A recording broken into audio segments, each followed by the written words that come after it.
जब भी हम किसी रेड लाइट या किसी चौराहे से जाते हैं तो हमें छोटे छोटे बच्चे वहाँ भीख मांगते हुए, गाड़ियों के शीशे साफ करते हुए या फिर कूड़ा बीनते हुए दिखते हैं। हो सकता है हम में से कुछ लोग उन्हें 10-20 रुपए दे भी देते हों, लेकिन आपने कभी सोचा है क्या उस 10-20 रुपए से उसका फ्यूचर बन सकता है, उसकी लाइफ बन सकती है? नहीं। लेकिन आज हमारे साथ एक व्यक्ति ऐसे हैं जिन्होंने सिंपैथी नहीं दिखाई, जिन्होंने उन्हीं छोटे छोटे बच्चों को, भीख मांगने वाले बच्चों को अपॉर्चुनिटी दी और इस अपॉर्चुनिटी को इस लेवल पे बढ़ाया कि उन्होंने Guinness book of world record भी बना दिया। दोस्तों, ये वो व्यक्ति है जो उन छोटे छोटे भीख मांगने वाले बच्चों को उन चौराहे से उठा के स्कूल तक लेके जाते हैं, उन्हें बेसिक एजुकेशन और हायर एजुकेशन तक लेके जाते हैं और उनका फ्यूचर बदलने में, उनका लाइफ बदलने में उनकी मदद करते हैं। नमस्कार बलवीर जी। नमस्कार जी। और बहुत बहुत स्वागत है आज के पॉडकास्ट में। जी, आपका बहुत बहुत शुक्रिया बुलाने के लिए। सर, आप लखनऊ से यहाँ चले आए हमारे पास सिर्फ इस बात को करने के लिए कि जो भीख मांगने वाला व्यक्ति है ना, उसका फ्यूचर बनाना है। मुझे बहुत अच्छा लगा जब आपके बारे में सुना था मैंने। तो बलवीर जी, जो ये भीख मांगने वाले बच्चों को चौराहे से उठा के, रेड लाइट से उठा के स्कूल तक पहुँचाने की जो जर्नी थी, जो आपका जज्बा था, वो कहाँ से स्टार्ट हुआ? ये क्योंकि एक बहुत जिम्मेदारी वाला सफ़र है, क्योंकि हम सब अपने परिवार में कहीं ना कहीं पर इतना ज़्यादा व्यस्त होते हैं, अपने परिवार की जिम्मेदारियों में कहीं ना कहीं लगे रहते हैं। तो कहीं ना कहीं हमको ऐसा लगता है कि हमारा परिवार ही हमारी जिम्मेदारी है बस। पर जो शहर जहाँ पर हम पैदा होते हैं, जो शहर हमको पढ़ाता है, बढ़ाता है, हमारा परिवार बढ़ाता है, हमको शिक्षा देता है, दोस्त देता है, जो रोज़गार देता है, सब कुछ देता है, उस शहर में बहुत सारे लोग ऐसे भी होते हैं जो कि शायद उनको ऐसा माहौल नहीं मिल पाता, जिसके वजह से वो अपनी जिम्मेदारियों से दूर हो जाते हैं। परंतु अगर देखा जाए तो ये शहर हमारा है, शहर के हर लोग हमारे हैं और शहर का हर व्यक्ति, हर बच्चा हमारा है। तो कहने को या तो घर हमारा है या पूरा शहर हमारा है। तो उसी शहर में जिम्मेदारी को बढ़ाते हुए उन बच्चों को भी अपनाया, क्योंकि वो शायद हमारे इस शहर का ही हिस्सा है, इस परिवार का ही हिस्सा है। 2004 में मैंने इसको शुरू किया था काम, इस सेवा के काम को, क्योंकि परिवार के, मैं कुछ एक स्पोर्ट्स पर्सन था और कहीं ना कहीं पर मुझे ऐसा लगा था कि मैं भी अपने जीवन में बहुत बड़ी बुलंदियों का हासिल करूंगा। पर शायद कुछ फिज़िकल कुछ ऐसी एक्टिविटीज़ जो कि मेरे को बैक पेन हुआ, जिसके वजह से मुझे बहुत डिप्रेशन हुआ था। उस डिप्रेशन की वजह से कहते हैं ना कि तनाव या तो इंसान को बना देता है या ख़त्म कर देता है, क्योंकि तनाव इंसान को अकेला कर देता है, उसको एकदम सबसे अलग कर देता है। तो वही तनाव ने मुझको मैं गुरुद्वारों में जाता था, सेवा करता था, घंटों सेवा करने लगा था। मैं मज़ारों में जाता था, मंदिरों में जाता था, सेवा करता था, अपने आप को भूल गया था, क्योंकि वो तकलीफ़ इतनी ज़्यादा थी, रोना और सिर्फ सेवा करना। उस दौरान यहाँ लखनऊ में एक चारबाग रेलवे स्टेशन है, वहाँ पर बहुत सारे बच्चे सड़कों पे, रेलवे स्टेशन पे स्मैक पीते थे। आप देखते होंगे वाइट सोल्यूशन सूंघते हैं, ये सारी चीज़ें। तो वह धीरे धीरे उनको पढ़ाना शुरू किया, थोड़ा पढ़ाना शुरू किया तो वो मेरा नाम जानने लगे। जब भी मैं जाता था, भैया आ गए, सब एकदम उछल कूद करके पहुंच जाते थे। वहीं पर ही बहुत सारे स्टेशन पे लोग ऐसे थे जो कि नशा करके पड़े रहते थे, तो उनको उठाता था, रेलवे स्टेशन से हॉस्पिटल लेके जाता था। तो वो ज़िंदगी को देखा मैंने कि शहर में हर बड़ा से बड़ा आदमी है, समृद्ध से समृद्ध आदमी है, हर धर्म को जीने वाले लोग हैं, संस्कारों में रमे हुए लोग हैं। पर उसी शहर के अंदर कुछ ऐसे भी लोग हैं जो कि हमारे शहर के अंदर संस्कारों से दूर हैं, अपनों से दूर हैं। वो एक काली दुनिया की तरह है, जो कि होते हुए भी नहीं दिखते और तकलीफ़ में इतना ज़्यादा जकड़े हुए हैं कि उनको कोई छुड़ाने वाला नहीं है। तो वहाँ से वो चीज़ें महसूस करी, उनको पढ़ाना शुरू किया, उनको धीरे धीरे उनके साथ उनकी ज़िंदगी को जानना शुरू किया कि क्या परिस्थितियाँ हैं, क्यों यहाँ पर हैं, किस तरीके से। तो धीरे धीरे जब उनके बारे में जाना, उनको समझा, उनके साथ जुड़ा, तो वहाँ से ये सफ़र शुरू हुआ। इसको आज 22 साल हो गए इस काम को करते हुए। बहुत बढ़िया, बहुत बढ़िया। और आपने Guinness book of world record भी बना लिया। हाँ, Guinness book of world record ये एक अपने आप में कहते हैं ना कि जब आप सेवा करते हैं, काम करते हैं, तो सबसे बहुत इम्पोर्टेंट है कि उसको आपको बहुत निस्वार्थ भाव होना चाहिए आपका। आपको ये सोच के नहीं करना कि आपको कुछ मिलेगा, लोगों की तालियां मिलेंगी या फिर लोग क्या कहेंगे, आपके लिए कितना मान सम्मान इज्जत मिलेगी। परंतु आपको ये सोच के करना है कि आप किसी चीज़ के लिए जो काम करने जा रहे हैं वो काम निस्वार्थ भाव से करना है आपको, चाहे कोई भी हो, चाहे जीवन का कोई भी पड़ाव हो। बहुत से ऐसे बच्चे होते थे जो एचआईवी से संक्रमित थे, एचआईवी से जुड़े हुए थे, अनाथ बच्चे, जिनके लिए कहा, जैसे एचआईवी आज भी हमारे लिए बहुत बड़ा डिस्क्रिमिनेशन है, स्टिग्मा की बात है। उन बच्चों को भारत के गाँव में, ग्रामीण क्षेत्रों में बहुत ही ज़्यादा छुआछूत की नज़र से देखा जाता था, और उनके साथ में ऐसा होता था कि लोग उनको मार तक देते थे। और उनको गाँव में मतलब इस तरीके से कि दर-बदर कर देते थे, खाने को नहीं मिलता था, और ख़ासकर अनाथ बच्चे जिनके माँ-बाप नहीं हैं और खुद एचआईवी पॉजिटिव हैं। इन बच्चों के लिए हम लोग ने भारत में इंडियन आर्मी के साथ में मिल कर के एक सब दुनिया का सबसे बड़ा रेड रिबन ज़मीन पे बिछाया, 1 किलोमीटर लंबा अच्छा। सफ़ेद कपड़ा, जिसको 10,000 बच्चों ने अपने लाल रंग से हाथों से रंग लेकर के उसको लाल कर दिया था। वाह! और ये आधे घंटे में किया था। हमें एक्सपेक्टेड था कि 10 घंटे लगेंगे, पर बच्चों का जज़्बा इतना था। वो 10,000 बच्चों का एक संदेश था, हाथ लाल हाथों से, हाथ रेड पाम से, कि ये रंग नहीं खून है, जो कि उन बच्चों का है जो कि आज देश के अंदर ऐसे हैं जिनको कि सुविधाओं से वंचित हैं। और बहुत सा, ये 2012 की बात है, 12 में किया था हम लोगों ने, काफ़ी समय पहले। पर उसके बाद बड़ा अच्छा हुआ कि आज बहुत सारे बच्चे देश के अंदर, उनको सरकारी योजनाओं से जोड़ा जा चुका है। वो बहुत उनको स्टाइपेंड भी मिलता है, एजुकेशन भी मिलती है, उनको फूड भी मिलता है, उनको मेडिसिन भी मिलती है। तो जब हमने ये चीज़ अटेम्प्ट करी, उसमें सबसे बड़ा योगदान था वो समाज का था। समाज एक साथ में खड़ा हो गया था कि उन्होंने अपना लिया था कि ये समस्या हमारी है, उनकी नहीं, हमारी है। उसी दिशा में जो एचआईवी के साथ में जो ये बच्चे हैं, भिक्षावृत्ति वाले बच्चे, ये आज हमारा और आपका जैसा बच्चा है, ये देश का बच्चा है। हम सबके बच्चे देश के लिए कुछ, हम देश के नागरिक हैं, वैसे ये बच्चे भी देश के नागरिक हैं। ये हमारे देश के सिटीजन्स हैं। अगर हमें कुछ करना चाहिए अपने देश के लिए, तो सबसे इम्पोर्टेंट है कि हम इन बच्चों के लिए करें, क्योंकि ये हम अगर इन बच्चों के लिए करेंगे तो ये पढ़ेंगे, ये आगे बढ़ेंगे, और आगे बढ़ करके अपने ही समाज में योगदान करेंगे, और ये सबसे बड़ा योगदान देश के लिए होगा। ये कोई दान नहीं है, कोई परोपकार नहीं है, ये कोई एहसान नहीं है, ये हमारे देश के विकास के लिए है। अगर हम अपने देश की नींव को, रीढ़ की हड्डी को मजबूत कर देंगे, तो हमारे देश इतना मजबूत हो जाएगा कि कोई कुछ छू नहीं सकता। क्योंकि सबसे इम्पोर्टेंट चीज़ होती है कि अंदर से किसी चीज़ को मजबूत करना। और अगर हम अपने देश में भिक्षावृत्ति करने वाले बच्चों को मुख्य धारा से जोड़ते हैं, तो देश में जब एक भी मांगने वाला नहीं होगा, तो सोचिए जब कोई मांगने वाला नहीं है, तो सब 150 करोड़ लोग सिर्फ देने वाले। तो जब सब देने वाले होंगे, तो कितना विकसित भारत बनेगा ये। तो ये सोच के साथ इसको शुरू किया। सिंह साहब, जैसे अक्सर हम भी जब रेड लाइट से जाते हैं, बच्चे आए और उन्होंने पानी डाल के गाड़ी के शीशे साफ किए, या फिर शीशा नोक करके हमसे पैसे मांगने लगते हैं। हमने 10-5 रुपए दिए, और हमने ये सोचा चलो हमारी जिम्मेदारी यहाँ पे ख़त्म हो गई, और हमने उसको 2 वक्त की रोटी के लिए शायद कुछ योगदान दे दिया। लेकिन क्या वो सफिशिएंट है? आपको लगता है कि वो उतना सही है कि हमने 10-5 रुपया दे दिया, या उसको 10-5 रुपया देना भी गलत माने?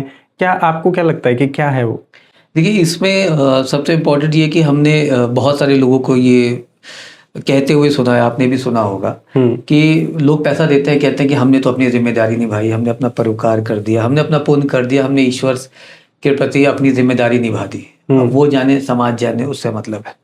एक बच्चा जो सड़क पे खड़ा है, आपकी गाड़ी का शीशा पोंछ रहा है, आपका दरवाज़ा खटखटा रहा है, आप अपने दरवाज़ा नीचे, अपनी खिड़की नीचे करते हैं और उसको कुछ पैसा दे देते हैं, और ईश्वर से कहते हैं कि मैंने अपना किरदार निभाया, बाकी वो जाने, मुझसे मतलब नहीं, कौन क्या कहेगा, कैसे क्या मतलब, मैंने अपना किरदार निभाया और दे दिया।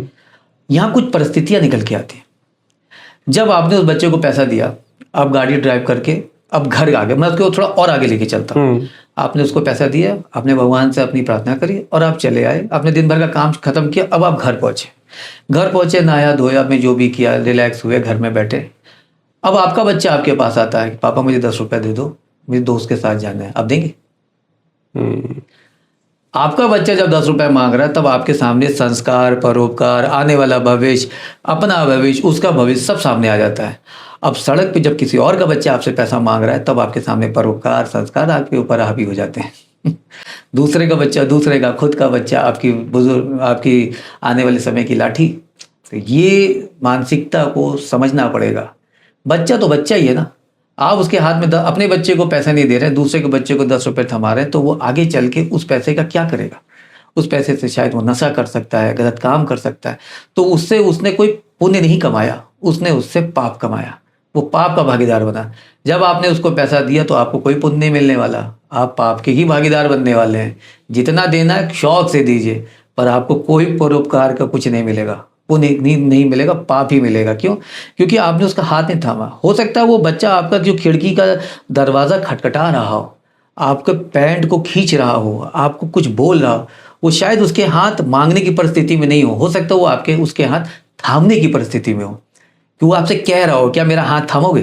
क्या मैं अपना हाथ बढ़ाओगे? क्या तुम पैसे दे करके अपनी जिम्मेदारी को या फिर पिंड को छुड़ाना चाहते हो? क्या तुम मेरा हाथ थामना चाहते हो? मैं भी आपकी तरह कार में जाना चाहता हूँ, मैं भी बच्चे की तरह स्कूल का बैग टांग के जाना चाहता हूँ, मैं भी अच्छी तरीके से कुछ बनना चाहता हूँ, खेलना चाहता हूँ, उछलना चाहता हूँ, जिंदगी को जीना चाहता हूँ, ऊंची उड़ान भरना चाहता हूँ, मैं भी कुछ बनना चाहता हूँ, इस देश में अपना नाम करना चाहता हूँ, तो क्या थामोगे मेरा हाथ?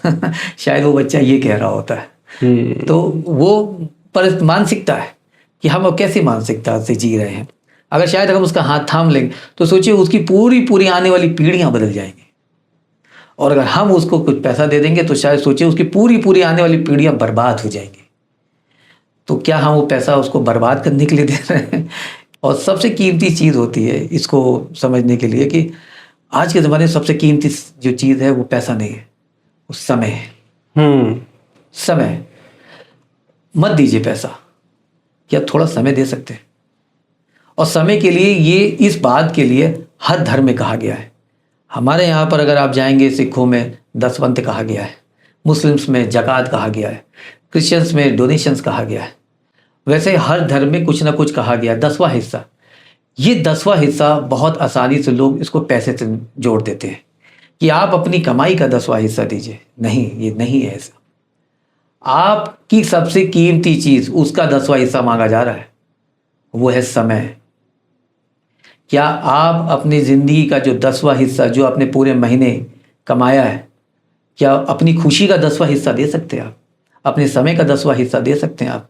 अपने जो आप समाज को सिर्फ पैसा निकाल के अपना पिन छुड़ा ले रहे हैं वो 10वां हिस्सा नहीं है। लोग जाते हैं अलग अलग जगह देखा होगा आपने, सेवा करते हैं, झाड़ू लगाते हैं, पोछा करते हैं, वो अपना 10वां हिस्सा दे रहे होते हैं। क्या वो अपने 10वें हिस्से में बच्चे को किसी को पकड़ पकड़ के पढ़ा सकते हैं? क्या किसी को रोजगार के लिए कुछ सिखा सकते हैं? किसी को कुछ क्या अच्छी बात बता सकते हैं? ये है 10वां हिस्सा जीवन का, जिसको कि हम नहीं समझते, हर चीज को पैसे से जोड़ देते हैं। वो बच्चा भी आपसे आपका 10वां हिस्सा मांग रहा है, खटखटा रहा है आपको, देव क्या मुझे दोगे? मेरा हाथ थामोगे? मेरी पीढ़ी नस्लों को बदलोगे?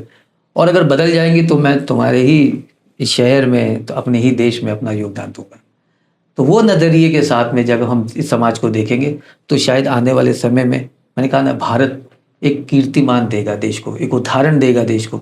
हम सब मिलकर उदाहरण देंगे, पूरी दुनिया के लोग दुनिया से हमारे देश को देखने आएंगे कि ऐसा विकसित देश कि मानते हैं आर्थिक रूप में धीरे धीरे बढ़ रहा है, पर मजबूती में इतना है कि कोई मांगने वाला नहीं है। सब एकदम सीना चौड़े होकर के कमाते हैं, सब के सब कमा रहे हैं और खा रहे हैं और दे रहे हैं, लगा रहे हैं, अपने ही देश को मजबूत कर रहे हैं। तो इसी दिशा में ये सोच के साथ काम को आगे बढ़ा रहे हैं। सिंह साहब, एक क्वेश्चन मेरा अपना क्वेश्चन था, माइंड में आया, तो मैंने कहा आपसे क्लियर करूं। जैसे हम जब अपने चारों तरफ देखते हैं तो हमें लगता है कि शायद दुनिया यही है, जैसे आपने बताया कि छोटा सा परिवार और इस सबको, लेकिन जब हम सोसाइटी में जाते हैं उसके बाद भी हमें लोग वही मिलते हैं कि हाँ ठीक ठाक परवरिश वाले हैं, ठीक ठाक पढ़ रहे हैं, लेकिन हमें कभी पर्सनली मुझे कभी थॉट भी नहीं आया कि कोई भिखारी बन कैसे जाता है।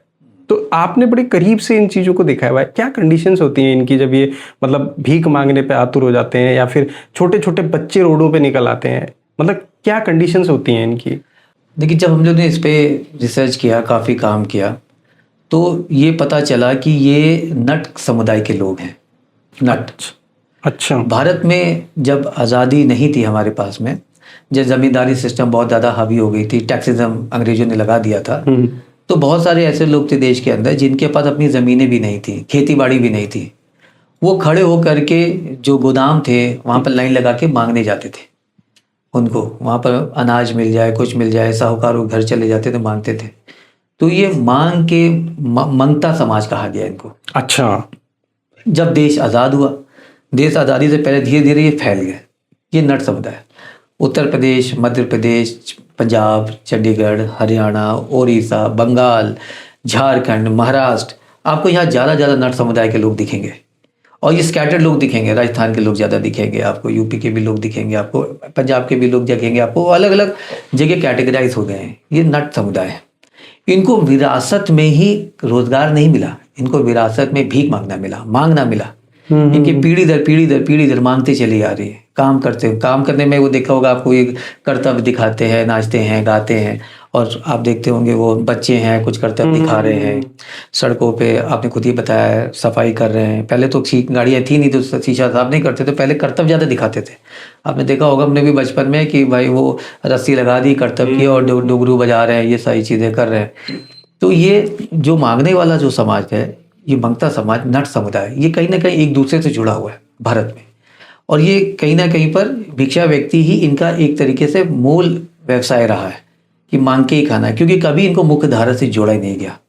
देश में देखिए कुछ 4 प्रकार के भिक्षा व्यक्ति के लोग होते हैं। एक होते हैं बाय कंडीशन, एक होते हैं बाय फोर्स, एक होते हैं बाय विल, एक होते हैं बाय ट्रेडिशन। अच्छा। हाँ जी। बाय कंडीशन का आदमी ये है कि उसके स्थिति परिस्थितियाँ अच्छी नहीं है, उसके हालात खराब है, वो ना चाहते हुए भी उसके पास अगर खाने के लिए नहीं है या फिर कोई बहुत बुरी स्थिति में तो हाथ फैला देगा। बाय फोर्स जो है, बाय फोर्स में आपने देखा होगा, इससे अगर बाय फोर्स से पहले बाय विल मैं बताता हूँ आपको।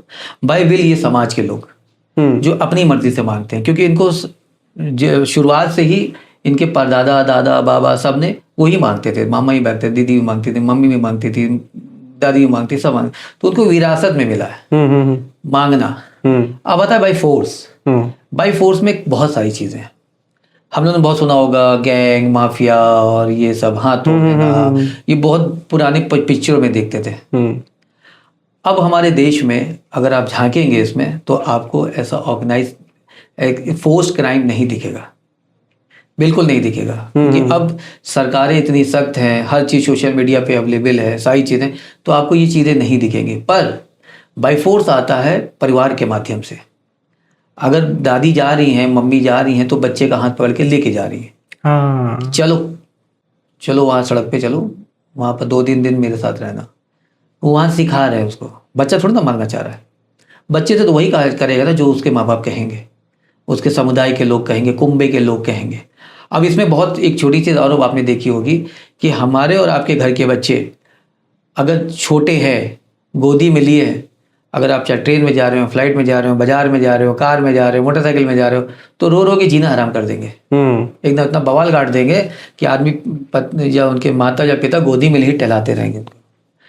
पर सड़क में जो बच्चा गोद में होता है उसको आपको रोते हुए नहीं दिखाई दिएगा। सड़क पे जो औरतें बच्चा कैरी कर रहे होते हैं वो बच्चे कभी रोते हुए नहीं मिलेंगे आपको। है तो वो भी बच्चा 6 महीने का, 2 महीने का, साल भर का, वो बच्चे नहीं रोते कभी। क्यों? क्योंकि उन बच्चों को ऐसी चीज़ें सुंघा दी जाती है जिसके बच्चा सोता ही रहेगा। सोता ही रहेगा, वो सोता ही रहेगा। क्योंकि अगर वो रोएगा तो देने वाला सबसे पहले कहेगा बच्चे को संभालो, बच्चे को संभालो, पहले इसको संभालो, देखो कितना रो रहा है, जाओ जाके इसको दूध पिलाओ, जाके इसको वो करो, तब आना। उसे पता कि ये रोएगा तो हमको पैसा नहीं मिलेगा। और वो जो बच्चा होता है वो भी उसका नहीं होता है, वो उस परिवार का होता है कि हम जा रहे हैं, जरा बच्चा दे दो, दिन भर तुम क्या करोगी, बच्चा तुमको मम्मा को बच्चा संभालने में लगा रहेगा, तो बच्चे को दे दिया, जाओ तो इसको चले जाओ लेकर के, नन के हाथ में दे दिया, परिवार में किसी के हाथ में दे दिया, चले गए, सड़क पे मांग रहे हैं, लेकर के शाम को बच्चे वापस, तो कुछ पैसे उसको भी 100 रुपये थमा दिए। बच्चे और रेंट पे मिलते हैं, ये परिवार में देते हैं, वो लोग भीख मांगने के लिए बच्चे रेंट मांगने के लिए देते हैं। ये उन्हीं के समाज के लोग हैं, उन्हीं के घर परिवार के लोग हैं। अब क्या है कि अब एक है बाय ट्रेडिशन। अब ट्रेडिशन वो धर्म से जुड़ा हुआ है, उसको आप भिक्षा आप कहते हैं, वो तो भाई दान से जुड़ा हुआ है, दान पुण्य से जुड़ा हुआ, उसको आप नहीं छू सकते वो चीज़, क्योंकि वो ट्रेडिशन हमारी आस्था है। पर आस्था को जो बेचेगा, आस्था के साथ जो खिलवाड़ करेगा, वो भिक्षावृत्ति है। अब हमारे शहर में बच्चे या महिलाएं या बुजुर्ग वो सड़क पे भीख मांग रहे हैं, तो इसके 2 पहलू हैं। एक, वो आपसे मदद मांग रहे हैं कि हमारी कभी जीवन में परिवर्तन नहीं आया, हमारी मदद करिए। दूसरा, वो सड़क पे हैं तो हो सकता है आगे चल के यही समाज के ऊपर एक नकारात्मक आईना बन के खड़े हो जाए, चोरी में, डकैती में, बहुत सारी गलत काम में, क्योंकि लिटरेसी है नहीं, एजुकेशन है नहीं, रहन सहन पता नहीं है, पैसे कमी नहीं है, खाने की कमी नहीं है, पर रहन सहन, इज्जत, आत्मसम्मान ये नहीं है उनके अंदर। आत्मसम्मान की भावना, हमारे और आपके अंदर आत्मसम्मान, समाज के अंदर आत्मसम्मान की वो भावना होती है, इसलिए 6,000 रुपये में भी आदमी काम कर लेता है, 10,000 में भी काम कर लेता है, रिक्शा भी चला लेगा, कभी जरूरत पड़ी तो रेड़ी फेड़ी भी कर लेगा, मांगेगा नहीं किसी से। क्यों? क्योंकि उसके परिवार ने, संस्कार ने, समाज ने यही सिखाया कि सबसे बड़ा जीवन में अगर कोई दायर है तो वो है आत्मसम्मान। आत्मसम्मान जिसकी वजह से आदमी काम करता है, आगे बढ़ता है, बहुत सारी चीज़ें करता है। उनके पास पैसा है, खाना है, सब कुछ है, पर आत्मसम्मान नहीं। वही आत्मसम्मान उनको जगाना है उनके अंदर। अब वो कैसे होगा? वो होगा या तो समय दें आप समय दें, और समाज के पास समय नहीं है, तो सबसे इंपॉर्टेंट चीज़, फिर आप समय ना दें, आप भीख भी ना दें, कुछ ना दें उनको, ना पैसा दें, ना खाना दें, ना कपड़ा दें। अगर आपको कपड़ा देना है, जाइए अपने मेट के बच्चों को दे दीजिए। बहुत आपके कॉलोनी नीचे गार्ड है, कभी पूछा आपने उसको कि कितने पर बेटा तुम्हारे घर में कौन कौन है, क्या है, बच्चा पढ़ रहा है नहीं पढ़ रहा है? आपको बहुत ज़्यादा शौक है कुछ करने का, जाइए गार्ड के बच्चे के लिए कुछ कर दीजिए। जो मेहनत कर रहा है, खड़ा हुआ है 8 घंटा 10 घंटा, लगा हुआ है, वो आपकी सुरक्षा के लिए खड़ा हुआ है, उसी को पूछ को दे दो, उसकी मदद हो जाएगी। उसके घर में भी तो बच्चे हैं। और जो सड़क पे बच्चा है, उसका आप जो किरदार पूरे तरीके से खराब कर रहे हैं, तो ये कहीं ना कहीं समाज की गलती है।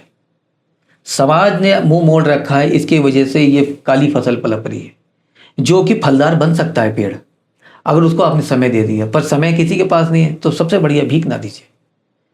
आपका योगदान ये है कि आप भीख ना दीजिए। भीख नहीं देंगे तो उनके पास ऑल्टरनेटिव नहीं रह जाएगा, वो काम करेंगे।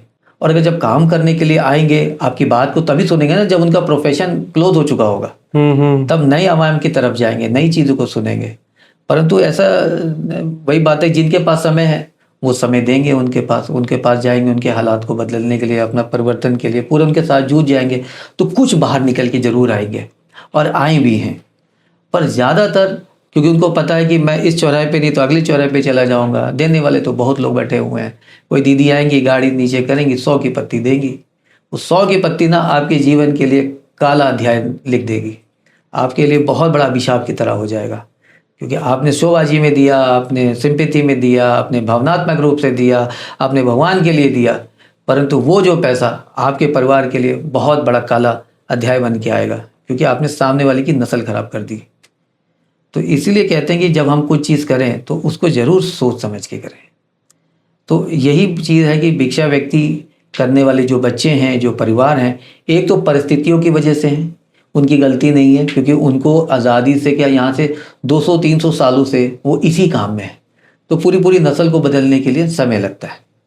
और दूसरे, जो ज़बरदस्ती वो बच्चे आ रहे, बच्चों की गलती नहीं है, उनके माँ बाप लेके आ रहे हैं, उनको निकालने के लिए, उनको वहाँ से हटाने के लिए जो लोग समय दे सकते हैं शहर के अंदर, वो हमसे जुड़ें। उनको बच्चों को पढ़ाने के लिए, उनकी बस्तियों में जाने के लिए, उनके साथ बैठने के लिए अगर 1 घंटा निकाल सकते हैं तो आइए हमारे साथ बैठिए वहाँ पर। उनको कुछ सिखाने के लिए, उनके बड़े जो है बुजुर्ग, जो बड़े हैं, लेडीज़ हैं, लड़कियाँ कर सकती हैं, उनको कुछ अच्छा काम सिखाने के लिए। आजकल हम लोग इसी को कंटिन्यू रखूँ अगर आप कहें तो मैं बात करूँ जी। जैसे कि बहुत सारे लोग ऐसे हैं, एक जैसे मैंने आपको बताया कि ये तो एक ऐसा है कि हम सोसाइटी से अपील कर रहे हैं कि पैसा ना दो, पर इनके अंदर भी बड़ा परिवर्तन में आने के लिए बड़ी भावना रहती है। अच्छा, बहुत भावना रहती है। मैं आपको बताऊं कि हम लोग ने पूरे देश के अंदर लगभग, ये संख्या में एक वेग संख्या नहीं है, इसका पूरा डेटा है, लगभग 2,500 से ज़्यादा बच्चों को स्कूलों से जोड़ दिया है जी। जो भीख मांगते थे, 2,500 कोई छोटा नंबर नहीं, बड़ा नंबर होता है। और क्योंकि जो बच्चा, जिसके माँ बाप कभी आपकी सुनना ही नहीं चाहते, आपको 10 अच्छी बात समझाइए तो आपकी तरफ देखना नहीं चाहते, उन बच्चों को स्कूलों में जोड़ा।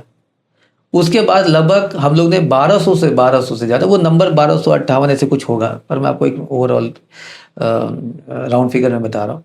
1200 वयस्कों को, उनके बड़े जो घर के 18 साल के ऊपर हैं, उनके माँ बाप, उनको हम लोग ने प्रॉपर जॉब से जोड़ा है। अच्छा, प्रॉपर जॉब्स लगाया है। हम लोग ने नगर निगम में स्वीपिंग में लगवाया, उनको महिलाओं को लगवाया, पुरुषों को लगवाया। ड्राइविंग सिखाई उनको, उनके ड्राइविंग लाइसेंस बनवाए, उनको प्रॉपर ड्राइवरिंग कराया। सबसे इंपॉर्टेंट चीज़ है कि आज के ज़माने में जो ई-कॉमर्स सबसे इंपॉर्टेंट है।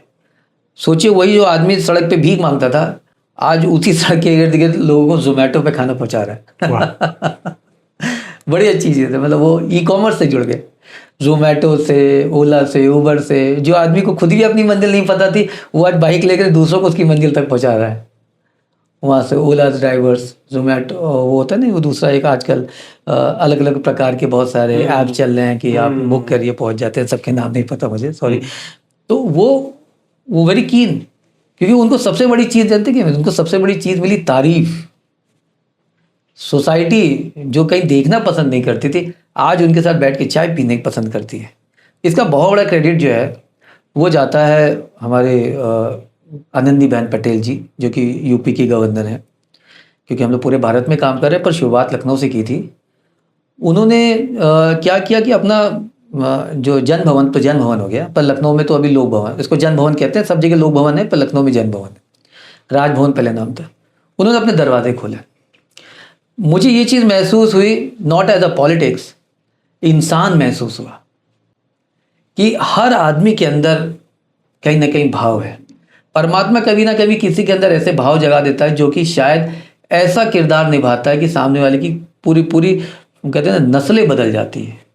जो मरी हुई फसलें जो है वो जो फल फला जाती है एकदम, वो किरदार निभाया उन्होंने आउट ऑफ वे जा करके। उन्होंने बोला मुझसे ये बात कि मैं बड़ा मतलब उनका सपोर्ट रहा। उन्होंने बात बोली मुझसे कि हर इंसान के अंदर एक दिल है। आप किसी के दिल में जाने के लिए, आपने देखा होगा कि हम सब कपड़े पहनते हैं, एक जेब रखते हैं। मन जो है वो जेब के पीछे है और दिल जो है उस मन के पीछे। तो किसी के दिल में जाने के लिए पहले वो ऐसा रास्ता, आपके काम ऐसे होने चाहिए कि जो जेब और मन को टटोलते हुए सीधे दिल में घुस जाए। तो जो उन्होंने ये बात कही, मुझे बड़ा अच्छा लगा कि भाई उन्होंने अपना राजभवन खोल दिया कि वहाँ पर जो गार्ड्स थे वो सब बिल्कुल भी सब गंदे गंदे कपड़े में आए और ये वो, मतलब जैसे हम लोग की हैसियत थी, भाई हम लोग के पास तो इतने पैसे नहीं है। 500 बच्चों को लेके आए थे, 500 बच्चे उनके परिवारों को लेकर के उस जगह पे उन्होंने बैठाया जहाँ पर कैबिनेट शपथ लेती है। वाह। उस जगह पे मैम बैठी, सब कुर्सी पे बैठे, सब पहले नीचे बैठ गए ज़मीन पे, उनके आने से पहले सब नीचे बैठ गए। गार्ड वार्ड्स ने भी जो भी कहा होगा सब नीचे बैठ गए। फिर उनसे रिक्वेस्ट की गई, नहीं सब लोग ऊपर बैठो, तो सब झाड़ झाड़ करके ऐसा ना गंदगी लग जाए। सब लोग बैठे उसके ऊपर। जब बैठे मैम आई, उनसे बातचीत करी, फिर उनके लिए लंगर का अरेंजमेंट किया गया, मतलब उन्होंने भोजन का अरेंजमेंट किया। सब एकदम प्लेट में ले करके पहली बार बढ़िया तरीके प्लेट में खा रहे थे, ऑर्गेनाइज वे में। भाई खाना खाते हैं वो सड़क पे खाते हैं लाइन लगा करके, पर एक प्रॉपर कोई सम्मान से बुलाए और आपको बढ़िया से एक लेविश प्लेट दे जिसमें कि भारत सरकार का लोगो लगा हो, उस प्लेट में लगा रहता है। जब आप कहीं जाएं तो भारत अशोक की लाट लगी रहती है उस प्लेट पे। उस प्लेट पे वो दाल चावल और मुंह में सब्जी, इधर उधर रसगुल्ला सब निपटा हुआ था। तो वो जब उनके माँ बाप ने ये महसूस किया, बच्चे खा रहे थे पर माँ बाप ने ये महसूस किया कि यार ये मेरा बच्चा जो है ना, ये बच्चा सड़क से आज अगर यहाँ आ गया है तो फिर यहाँ से ये फिर आगे ही भेज दो उसको, क्योंकि कोई माँ बाप नहीं चाहेगा मेरा बच्चा जो है गलत काम करे। पर उनकी मजबूरी, कोई उनके पास जाता ही नहीं है, पूछता नहीं है। जब हर कोई समाज वाला जो है धिक्कार रहा है, भाग यहाँ से, ये कर वो कर, नहीं देंगे तो भगा देंगे, तो हर कोई जब तिरस्कार रहा है और जब कोई प्यार से बुला रहा है तो वो चीज़ उनके मन को छुई। माँ बाप इज्जत, खातिरदारी, आत्मसम्मान जो वहाँ मिला, उनको सम्मान मिला, उससे उनका आत्मसम्मान जागा। और विश्वास करिए उसके बाद से शायद एक क्रांति आ गई प्रदेश में, पूरे क्रांति, क्योंकि ये एक दूसरे से जुड़े हुए हैं, अलग अलग जिलों में, राज्यों में सब जुड़े हुए हैं। वो मैसेज क्रिएट हो गया कि यार वो हमारे शुरुआत में हम लोग ने 30 बच्चों का एडमिशन कराया, वो 30 बच्चों से 550 बच्चे पहुंच गए। फिर वो धीरे धीरे प्रदेश के अंदर 2500 बच्चे पहुंच गए। मतलब वो मैसेज क्रिएट हो गया, इनका बच्चा जा रहा है, हमारा बच्चा भी जाएगा, हमारा बच्चा, क्योंकि सोसाइटी में तो कंपटीशन होता ही है। तो हम सबके अब किसी ने अगर अच्छी गाड़ी ली तो हम और अच्छी गाड़ी लेंगे, ये तो हमारे खून में कंपटीशन, समाज की गणना ही इस तरीके से हुई है। कंपटीशन नहीं होगा तो आगे कैसे बढ़ेगा समाज। वो उनके अंदर फीलिंग आ गई कि हम जो है हमारा बच्चा पढ़ने जाएगा। तो जब एक बच्चा पढ़ने गया तो दूसरे को लगा यार हमारा बच्चा पढ़ने जाएगा। वो धीरे धीरे क्या हुआ कि शहर से बच्चे कम होने लगे।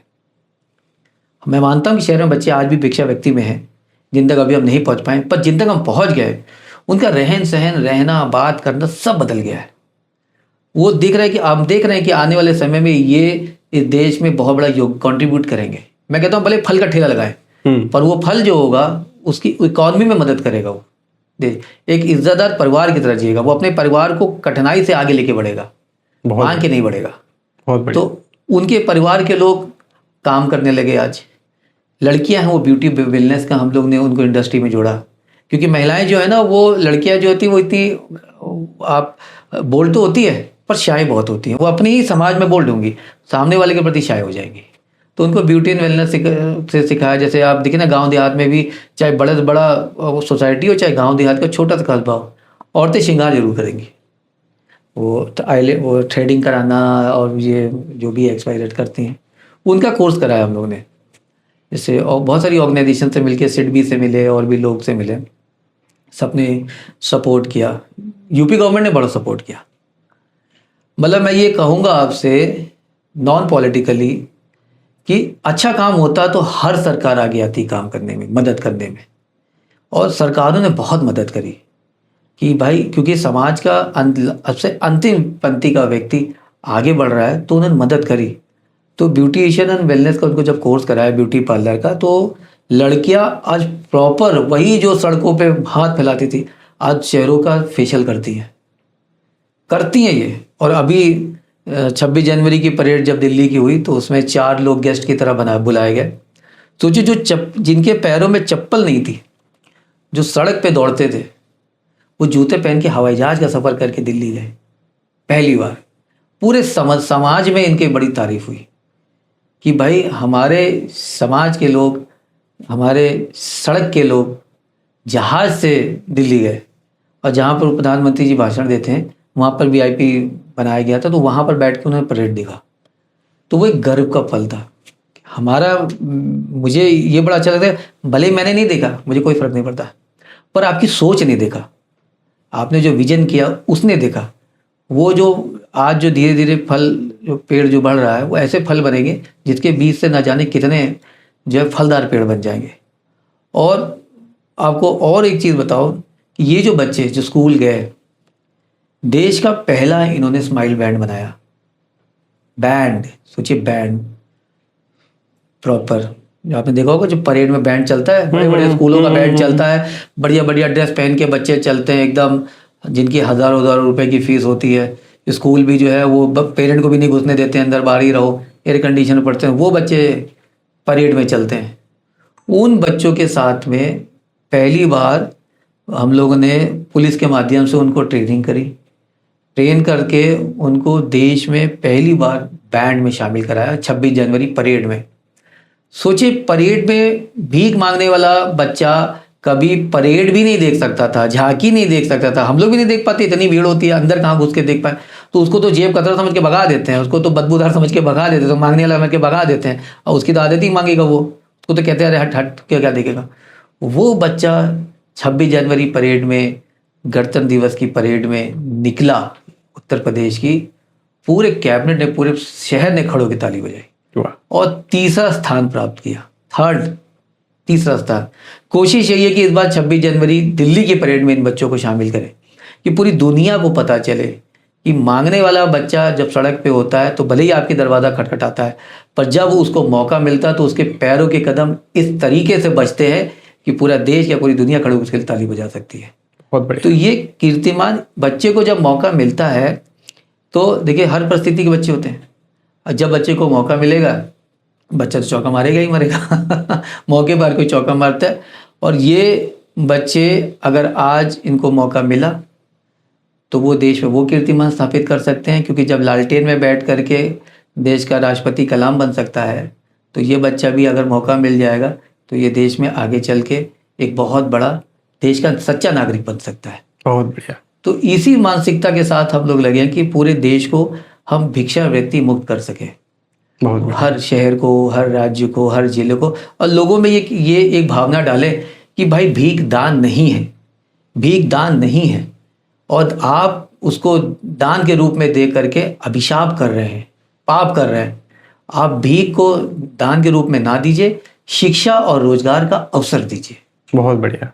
तो क्योंकि वो शिक्षा के लिए आप उसको मदद करेंगे, रोजगार के लिए आप उसको मदद करेंगे, कल को वही आपके शहर में एक तारीफ के काबिल होगा और उसका क्रेडिट आप ही को जाएगा। ये शहर के लोग जो मदद करेंगे तो उसका उन्हीं को ही प्राउड फील होने वाला है कि यार हमारे शहर में मांगने वाला आज काम कर रहा है।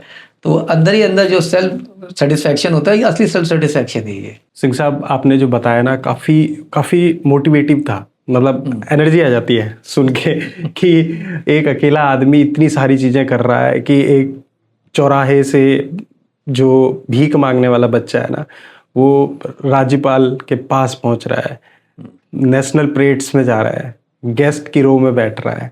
मतलब वो अचीवमेंट बहुत कुछ सुनने में मतलब बहुत मोटिवेटिंग लगता है। लेकिन दूसरी तरफ एक क्वेश्चन ये भी आता है कि अगर एक सिंगल व्यक्ति एनजीओ चला के ये सब कर सकता है, तो सरकारें क्यों नहीं कर सकती, जिनके पास आज पावर भी है, पैसा भी है? क्या उनके पास विलिंग की प्रॉब्लम है, करना नहीं चाहते, या मतलब वहाँ तक सोच ही नहीं जा रही है? क्या क्या है एक्चुअल में? देखिए, ऐसा नहीं है, सरकारें बहुत काम कर रही हैं। भारत सरकार का एक मंत्रालय है, ministry of social justice and empowerment. उन्होंने एक स्माइल परियोजना को 2000 कोविड के टाइम पे इसको लॉन्च किया।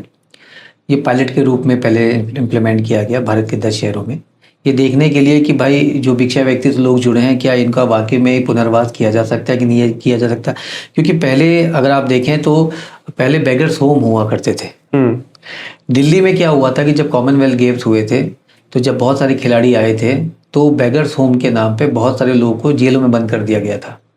उसका बड़ा विरोध हुआ था कि भाई ये व्यक्ति जो कि अपने परिस्थितियों से या फिर किसी न किसी वजह से आप या किसी आप हम कहते हैं ज़बरदस्ती है या खुद के बिना जाने उसके बारे में पूरी तफ्तीश किए हुए आप कैसे जेलों में भर सकते हैं उसको। तो बड़ा विरोध हुआ। फिर 2017-18 के आसपास इसके ऊपर काफ़ी गहन हुआ और फिर कोविड के बाद में इसका एक मॉडल के रूप में इसको शुरू किया गया। लखनऊ में एक जब ये शुरू हुआ, क्योंकि मैं लखनऊ से हूँ, तो इसको पायलट के रूप में जब किया तो इसको बहुत बड़ा एक मॉडल के रूप में स्थापित किया गया, जो मैंने आपको बताया, मैम ने सब जगह दिया।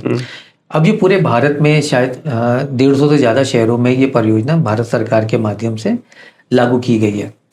परंतु क्या कि इसमें एक इसका जो सपोर्ट है वो पार्शियल सपोर्ट है, छोटा सपोर्ट है कि भाई हम इसमें सर्वे करना है शहर का, सर्वे करने के बाद उनके साथ में इनका मोबिलाइजेशन करना है, इनके साथ ट्रस्ट बिल्डिंग करनी है ताकि ये आपकी बातों को सुने। जो लोग ऐसे हैं जो कि एकदम लाचार हैं, जो कुछ नहीं कर सकते या परिवार के साथ सड़क पे रह रहे हैं, मांग रहे हैं, उनको शेल्टर होम में रखें और फिर लोगों को रोजगार से जोड़ें। ये 4 कंपोनेंट में है। परंतु इसके साथ साथ सरकारों का ये था कि ऐसी बहुत सारी ऐसी ऑर्गेनाइजेशंस मिले जो कि इसको बाय हार्ट करें, इसको मिशन के रूप में करें, इसको विजन के प्रोजेक्ट के रूप में ना करें। बहुत सारे देश में एनजीओज हैं, बहुत सारे लोग हैं, सारे लोग करते भी हैं, परंतु विजन और मिशन बना करके किसी काम को लेके जाना वो अपने आप में एक कहते हैं ना कि बहुत कम ऑर्गेनाइजेशन भारत के अंदर हैं जो कि इसको करते हैं। पर बहुत ज़्यादा भी ऐसी बात नहीं, मैंने कहूँगा कि जो लोग बाय हार्ट उनको मौका नहीं मिलता, जिनके पास मौका है वो करते नहीं। तो ये अभी 150 से ज़्यादा शहरों में चल रहा है। हमारे कोशिश सरकार की ये रही है कि भाई ऑर्गेनाइजेशंस के माध्यम से ज़्यादा बड़ा इम्पैक्ट लाए।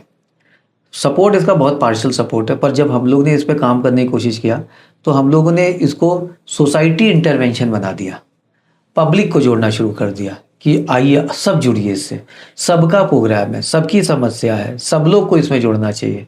तो वो अपने धीरे धीरे व्यापक हो गया। और गवर्नमेंट का ये रहा कि जिस जिन राज्यों में काम होता है वहाँ पर जो लोकल बॉडी होती है या डिस्ट्रिक्ट एडमिनिस्ट्रेशन होता है या समाज कल्याण विभाग होता है, वो इसके साथ अटैच किया गया है ताकि अगर बच्चे सड़कों पे मिलें तो वहाँ पर जो CWC जो बनता है, चाइल्ड लाइन है, वो उन बच्चों को वहाँ से रेस्क्यू कर सके। जो ऐसे लोग हैं जो सड़कों पे जिनका कोई नहीं है या पड़े हुए हैं, उनको सोसाइटी जो है एनजीओ है उसको रेस्क्यू करके अपने शेल्टर होम में रख सके। जो लोग कुछ करना चाहते हैं उनको एनजीओ जो है अलग अलग स्किल डेवलपमेंट के माध्यम से, CSR से या और भी लोग को जोड़े। मतलब सरकार का ये है कि हम आपको अपने साथ देते हैं, अपना थोड़ा सपोर्ट देते हैं, अपना नाम देते हैं ताकि लोग आपके साथ जुड़े। परंतु जब कोई रिजल्ट निकल के आते हैं तो गवर्नमेंट को भी बड़ी खुशी होती है और भी व्यापक रूप में आते हैं। और इसी तरीके से हम लोग देश के बहुत सारे जिलों में, राज्यों में ये काम कर रहे हैं। बहुत बढ़िया, बहुत बढ़िया, बहुत बढ़िया। जो चारबाग रेलवे स्टेशन लखनऊ से शुरू हुई थी कहानी, आज वो कितने राज्यों में? 9 राज्यों में काम कर रहे हैं इस समय। अच्छा। 9 स्टेट्स में है, जिसमें कि अभी हम लोग जैसे उत्तर प्रदेश में है, दिल्ली में है, पंजाब में है, हरियाणा में, अब चंडीगढ़ में भी पिछले साल भर से काम कर रहे हैं। यहाँ पर झारखंड है, आपका महाराष्ट्र है, और ऐसे ही 9 राज्यों में काम कर रहे हैं। इसमें से बहुत बड़ा कंट्रीब्यूशन गवर्नमेंट का रहा है क्योंकि गवर्नमेंट के कंट्रीब्यूशन से ये हो जाता है कि भाई आप ऑथेंटिक हैं, यू आर ऑथेंटिक पर्सन, आप काम करें, और उसके बाद लोग भी आपके साथ अटैच करते हैं। चंडीगढ़ में हम लोग बेसिकली मैं अगर चंडीगढ़ के बारे में बताऊं, अगर आप इजाज़त दें तो, अगर बिल्कुल बिल्कुल जी। बताइए। चंडीगढ़ में जो हम लोग ने सर्वे किया, ये सोशल वेलफेयर जो डिपार्टमेंट है यहाँ पर, social welfare department, district administration, और यहाँ पर आपका जो यूनिवर्सिटी है चंडीगढ़ यूनिवर्सिटी, उसके साथ मिल करके हम लोग ने एक सर्वे किया। सर्वे में लगभग 500 के आसपास लोग चंडीगढ़ में निकल के आए कि इतने लोग यहाँ पर बेगिंग करते हैं। उसमें से 50% जो है वो चंडीगढ़ के नहीं है। अच्छा। हाँ, वो चंडीगढ़ के बाहर से आए। फिर गवर्नमेंट ने यहाँ पर जो अभियान चलाया, जो बस्ती डाल के रह रहे हैं चंडीगढ़ को, क्योंकि स्लम फ्री करना था, और जो भी अनऑथराइज्ड वे में रहते हैं तो उनको वहाँ से जब हटाया गया सारी चीज़ें, तो वो संख्या अब जो है मात्र 200 के आसपास है यहाँ पर चंडीगढ़ में। उसमें से भी बहुत लगभग 70 बच्चों को हम लोग स्कूल्स में एडमिशन्स करा चुके हैं। ये बच्चे पढ़ रहे हैं। मराठी समाज के लोग यहाँ ज़्यादा हैं। अच्छा। यहाँ पर मराठी के हैं, महाराष्ट्र के हैं, राजस्थान के हैं। यहाँ पर लोकल चंडीगढ़ का आदमी नहीं है जो चंडीगढ़ में भीख मांग रहा है। वहाँ पर आप देखिए, आप चाहे यहाँ पर जो क्लब्स बने हुए हैं, क्लब्स के नाम तो वो याद नहीं है, जो यहाँ पर एक लेक है, सुखना लेक, हाँ, सुखना लेक के पास भी आप देखेंगे लोग मांगते हैं। वो यहाँ के नहीं है, बाहर के हैं। पर क्या कि लोग देने की आदत है, तो जहाँ शहद रखा हो मक्खियाँ अपने आप ही आ जाएंगी, जब तक आप उसको ढकेंगे नहीं। ढकने की आदत नहीं है तो मक्खियाँ भिनभिनाएंगी। अब वहाँ पर नेगेटिव एनर्जी पार्ट ये है कि भाई जितने अच्छे बच्चे हैं जिनको हम लोग इंटरवेंशन कर सकते हैं, उनको हम लोग ने शिक्षा से, रोजगार से जोड़ दिया। अब यहाँ पर ये है कि हम लोग हर शहर में एक अलायंस फॉर्म कर रहे हैं शहर के लोगों का, कि गवर्नमेंट साथ है, गवर्नमेंट अभियान चलाने के लिए तैयार है, अभियान चलाएंगे। हम वहाँ पर अभियान चलाने के बाद मान ली हम यहाँ से लोगों को हटाते हैं और फिर वो आ जाते हैं, पब्लिक फिर देना शुरू कर देती है, तो वो तो कितनी बार हटाएंगे? एक बार हटाएंगे, 2 बार हटाएंगे, 3 बार हटाएंगे, और फिर देना शुरू कर देंगे। तो उसके बाद में जब तक शहर का अलायंस नहीं होगा, शहर के लोग देना बंद नहीं करेंगे, तब तक वो चीज़ कंटिन्यू रहेगी। तो क्या किया हम लोग ने, हर राज्य में, अभी चंडीगढ़ में हम लोग ने एक अलायंस फॉर्म किया। उस अलायंस में बहुत सारे क्लब्स के लोग हैं, एसोसिएशंस के हैं, RWAs हैं, वुमेन वेलफेयर एसोसिएशंस हैं, अलग अलग, जैसे आपके रोटरी है, अलायंस है, अरविंद मेहता ट्रस्ट है, और आपका CII, अब मैं दुनिया भर के जो भी अलग सबको अप्रोच कर रहे हैं, इंडस्ट्रियल एसोसिएशन, सबका एक अलायंस बना रहे हैं। उस अलायंस से रिक्वेस्ट ये है कि सिर्फ एक ही काम शहर के अंदर मैसेज कन्वे करना है कि भीख नहीं देनी है, बिल्कुल भीख नहीं देनी है। और कोई भीख मांग रहा है तो उसके बारे में जो अथॉरिटीज़ हैं या संस्था है, आप हमें इन्फॉर्म करें कि भाई यहाँ पर भीख मांग रहा है। और वहाँ के लोगों को भी ये निवेदन है कि आप वहाँ पर लोगों को कन्विंस करें भीख ना दें, जिसके लिए आप एक पोस्टर लगा दें वहाँ पर, या फिर कोई मैसेज क्रिएट कर दें, दुकानों में एक छोटा सा मैसेज लिख दें कि भाई चंडीगढ़ को भिक्षा मुक्त बनाना है, भीख नहीं देना है, ये चीज़ है। तो लोग वहाँ के समझेंगे कि हाँ यार, ये दुकानदार अपील कर रहे हैं, रेजिडेंट वेलफेयर एसोसिएशन अपील कर रही है, RWAs वेलफेयर कर रहे हैं, क्लब अपील कर रहे हैं, सब लोग अपील कर रहे हैं। तो क्या होगा, इस शहर को एक मॉडल के रूप में बनाना है। तो ये हम लोग यहाँ पर कर रहे हैं चंडीगढ़ में, इस चीज़ को, अलायंस को बना करके, गवर्नमेंट, NGO, पब्लिक, तो तीनों का अगर अलायंस हो गया तो वो रिजल्ट निकलेगा ही निकलेगा, और शहर बेगस फ्री बनेगा ही बनेगा। आपकी एक ना वीडियो देखी थी मैंने सोशल मीडिया पे, शायद आपने कुछ बच्चों को स्कूल लेके गए और वो स्कूल से वापस भाग के आए, चाहे वो उनके माँ बाप लाए क्या लाए, आपने उनके कान पकड़ के उनको उठक बैठक लगवाई थी। देखिए, कहीं ना कहीं पर तो किरदार माँ बाप का है, माँ बाप का है। अगर माँ बाप नहीं समझेंगे तो बच्चे जो है बच्चे हैं, वो एकदम, उनका मन एकदम शीतल है, साफ एकदम आईने की तरह, जो उसमें डालोगे वो वैसे ही हो जाएंगे। उनको अगर टीका लगाना सिखाओगे तो टीका लगा के मांगेंगे। एक हाथ में टीका है, दूसरे हाथ में भीख, जो टीके से नहीं दे रहा वो मांग के देगा। तो उनको आप पहले दिन से ही जो है, आप देखिए ना, बच्चे मांगते हैं इधर, और धार्मिक स्थलों के बाद ये तो टीका लगाएंगे, या फिर आजकल तो बहुत सारे लोग किताबें बेच करके भी कुछ लग करके लगा, वो मैं ज़्यादा नहीं कहना चाहूँगा, पर उसके हिसाब से भी मांगने लगे हैं, दो नहीं दो। तो वो हमें समझना पड़ेगा कि ये चीज़ सही नहीं है। अगर माँ बाप इसको करा रहे हैं तो माँ बाप को भी ये समझाना पड़ेगा तुम गलत कर रहे हो, तुम्हें पूरा शहर जो है तो जलील कर देगा। ये हम लोग किसी तरीके से इसको महसूस नहीं करेंगे कि आप जो है बच्चे से भीख मंगवाइए। अगर भीख मंगवाएंगे तो फिर आपको उसी तरीके से उस शहर के सामने पनिश भी किया जाएगा। हालांकि या तो गुलाब दीजिए या फिर उठा-बैठक लगवाइए। उठा-बैठक लगाने से पैर भी मजबूत होते हैं दर्द भी होते हैं, परंतु ये उनको याद रहेगा कि हमको अपने बच्चों से नहीं मंगाना है। तो वो उसका ये अयोध्या में किया था हम लोगों ने। अच्छा। वो 6 बच्चे थे, वो 6 के 6 स्कूल जा रहे हैं। वो बड़ा थैंक यू बोलते हैं कि वो पहले तो बहुत नाराज़ होते थे कि भैया आ गए, भैया पकड़ लिए और सरदार ये वो दुनिया भर की बातें। अब उनके नाम के आगे जी अपने आप लग गया सरदार जी भैया आए, तो वो जी जो है ना, वो जी एक वो आपको कमाना पड़ेगा उसके लिए। तो वो वही कोशिश यही है कि हम पूरे देश में बच्चों को शिक्षा से जोड़े, रोजगार से जोड़े लोगों को। आज लोग ना सोशल मीडिया वाले लोग हैं, स्पेशली जो नई जनरेशन आ रही है, उनको कुछ भी इंस्टाग्राम, सोशल मीडिया और मतलब रील्स के माध्यम से उनको सारी चीज़ें पता चलती हैं। जब उनके सामने आप अपना थॉट लेके जाते हैं कि यार मतलब हमें बैगर फ्री सिटी बनानी है या कंट्री को ऐसे डेवलप करना है कि इन लोगों का कंट्रीब्यूशन रहे इकोनॉमी में, तो वो लोग कैसे लेते हैं आपकी थॉट को? लेते हैं सीरियसली? हाँ नहीं, मैं तो ये आपके माध्यम से ही कहना भी चाहूँगा सीरियस, मतलब अभी हमने इस तरीके से मतलब कुछ ही लोगों को अप्रोच किया, बल्कि मैं आपके माध्यम से बड़ा अच्छा क्वेश्चन है कहना अपील करना चाहूँगा कि आप लोग रील बनाते हैं नाचने का, गाने का, खाना खिलाने का, इन बच्चों के साथ कभी मिल करके इनको पढ़ाने का रील बनाइए। कुछ अच्छे काम करिए, कुछ रोजगार में कुछ लोगों को आप लेके गए, कुछ सिखाया, और थोड़ा समय लगेगा। बच्चों को वहाँ से लिया, उनकी बस्ती में गए, उनके साथ टाइम बिताया, उनको किताबें दी, उनको पढ़ाया, उनको बोला कि हाँ हम पढ़ाएंगे आपको, थोड़ा समय दीजिए, बहुत फॉलोअर्स बढ़ जाएंगे आपके, बहुत अप्रिशिएट किए जाएंगे आप क्योंकि वो अच्छा काम हर कोई देखना चाहता है। पर स्टूडेंट से, यूथ से मैं ये कहना चाहूँगा कि आप इस पे भी थोड़ा रुझान दीजिए।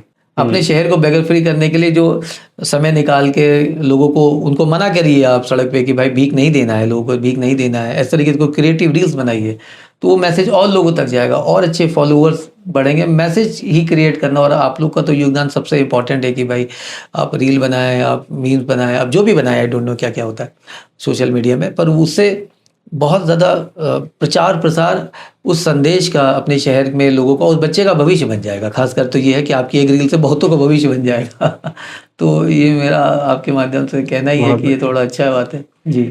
सिंह साहब, एक ना जैसे आपने शायद मूवी देखी नहीं, स्लम डॉग मिलियनेयर एक मूवी आई थी जो ऑस्कर के लिए नॉमिनेट भी हुई थी। वहाँ पे हमने ये बैगिंग वाला सिस्टम देखा था, भीख वाला सिस्टम देखा, पूरा सिंडिकेट एक चल रहा था, बिजनेस चल रहा था।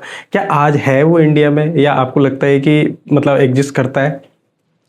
देखिए कि एकदम से तो नहीं कहूँगा, जरूर है बाई फोर्स। जो मैंने कहा बाई फोर्स जो है, देखिए यहाँ पर कहीं ना कहीं ट्रैफिकिंग जुड़ जाती है। ट्रैफिकिंग है, बहुत बड़े पैमाने पे है, अभी उस पर बहुत काम भी कर रहा है, गवर्नमेंट्स भी काम कर रही हैं। पर क्या कि जब अपने शहर को टटोलते हैं, इन बच्चों को टटोलते हैं, इनके माँ बाप को टटोलते हैं, इनके बारे में टटोलते हैं, इनकी परिस्थितियों को टटोलते हैं, तो बहुत सारी चीज़ें निकल आती हैं। जैसे मैंने आपसे कहा ना कि बच्चे को हाथ में गोदी में ले करके कर रही है, वो एक तरीके से बेचना हुआ। वो बेच रही है उसको, थोड़े समय के लिए अपने बच्चे को बेच रही है, अपने छोटे छोटे बच्चों को दे देते हैं, जाओ जाके मंगा लो, ये सारी चीज़ें। तो कहीं ना कहीं एक शहर से दूसरे शहर ले गए तो ट्रैफिक हो गए। वो अलग अलग परिस्थितियां हैं। गैंग माफिया तो मैं नहीं मानता कि गैंग माफिया भारत में होंगे जरूर, क्योंकि जहाँ पर हम 9 स्टेट्स में काम कर रहे हैं वहाँ तो हमें नहीं मिले। वहाँ पर क्योंकि सरकारें बहुत सख्त हैं, पंजाब में बहुत सख्त हैं, हरियाणा में बहुत सख्त हैं, यूपी में बहुत सख्त हैं, दिल्ली में बहुत सख्त हैं, वहाँ नहीं ऐसे थे। हाँ, परिवार दर परिवार तो नज़र आता है कि ये परिवार के लोग मंगाते हैं, परंतु माफियाज के सिस्टम उसके बारे में, क्योंकि अभी जहाँ हम लोग जहाँ जहाँ काम कर रहे हैं वहाँ पर वो नज़रिया नहीं देखने को मिला, और अगर होगा भी तो शायद पहले हुआ करता होगा, क्योंकि अब तो देश में सरकारें, लोग इतने ज़्यादा अवेयर हैं, हर आदमी के हाथ में मोबाइल है, रील है, वो तुरंत खड़े होकर बना रहा है, तुरंत एक्शन हो रहा है, तुरंत सारी चीज़ें हो रही हैं। तो क्योंकि परिस्थितियाँ डिफरेंट है, अगर पर हम जितना ज़्यादा उनके अंदर झांकेंगे तो पता चलता ही है कि कौन क्या है।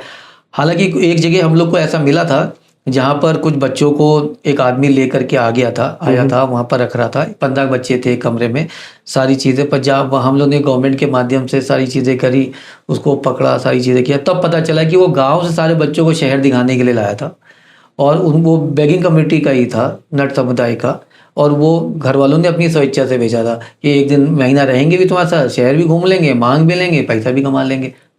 अच्छा तो जब आप उसके अंदर घुसते हैं तो पता चलता है कि एग्जैक्ट नज़रिया क्या है।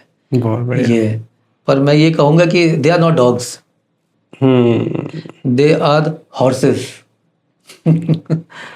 घोड़े हैं। एक बार उनको अगर मौका मिल जाए लंबी रेस में दौड़ने का तो फिर वो रुकेंगे नहीं, बहुत बढ़िया। तो फिर वो आसमान जीत के आएंगे ये। सिंह साहब, एक चीज थी, जैसे आप 9 स्टेट्स में काम कर रहे हैं और आपने मतलब 2,500 से ज़्यादा बच्चों को स्कूल्स भेज दिया। इन सब चीज़ों में कहीं ना कहीं आपकी एनर्जी के साथ साथ फाइनेंस भी इन्वॉल्व होता होगा। जी जी। तो एज ए एनजीओ ये सब चीज़ें आप कैसे करते हैं? क्या सरकारों का सपोर्ट हाँ, आपको भाई मिलता मैंने है? बताया आपको, जो ministry of social justice and empowerment की जो स्माइल परियोजना है उसका सपोर्ट है हर शहर में करने के लिए, जहाँ पर हम लोग को कुछ एम्प्लॉयज़ भी मिलते हैं। सरकार देती है कि आप लोग कुछ लोगों को, मैन पावर को आप एम्प्लॉय करें। साथ साथ हम लोग CSR भी जनरेट करते हैं। अच्छा। CSR, सोसाइटी इंटरवेंशन ज़्यादा है। अब जैसे कि हम लोग ने यहाँ पर ओप्पो कंपनी, आपने सुना होगा ओप्पो। बड़ा अच्छा लगा मुझे ये बताने में कि भाई ओप्पो देश में एक ऐसी कंपनी है जो इन बच्चों के लिए आगे आई। अच्छा। उन्होंने 100 स्मार्ट क्लासेस दिए हैं। वाह। 100 स्मार्ट क्लासेस पूरे प्रदेश में, उत्तर प्रदेश के लिए दिया कि जहाँ जहाँ ये बच्चे पढ़ते हैं वहाँ वहाँ लगाइए, स्कूलों में लगाइए, वहाँ लगाइए। और स्मार्ट मतलब वो एक तरीके से पैशन होता है। मतलब आप अगर जाते हैं सच्ची नीयत से लोगों के पास में तो वो सपोर्ट भी करते हैं 100%। इतनी बड़ी कंपनी, हमारी क्या औकात, हम तो छोटे से शहर में रहते हैं, छोटा सा काम कर रहे हैं, 4 बच्चों का भला हो जाए इसके लिए सोच रहे हैं। पर जब आपके उस सोच को, उस नीयत को लोगों तक बात पहुंचती है तो वो करते हैं। एक और कोई कंपनी है बॉम्बे की, अभी हम लोग ने उनको अप्रोच किया तो वो हम लोग को स्कूल ऑन बसेस दे रहे हैं, स्मार्ट बसेस, मतलब चलती फुर्ती स्मार्ट क्लास। वाह। वो कहीं भी ले जाइए, कहीं खड़ा कर दीजिए, भीड़ में खड़ा कर दिए, बच्चों को बैठाइए, एयर कंडीशन में पढ़ाइए और उनको फिर स्कूलों से जोड़िए जहाँ जहाँ नहीं कर सकते।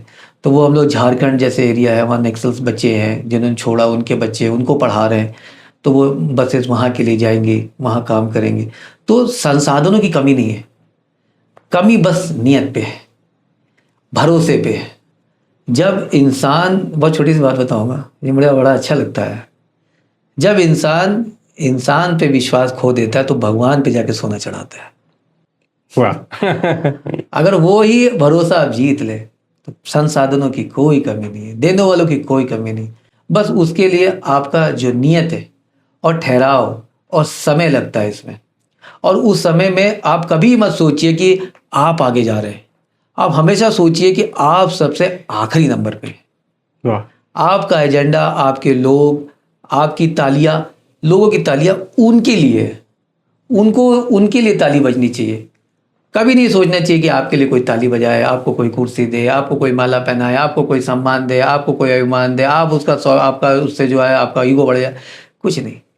जीवन में जो लोग समाज सेवा करने के लिए निकलते हैं उनसे मैं यही कहना चाहूँगा कि बाहर निकलिए अपना आत्मसम्मान लेकर के, पर घर में अपने ईगो को रख के निकलिए।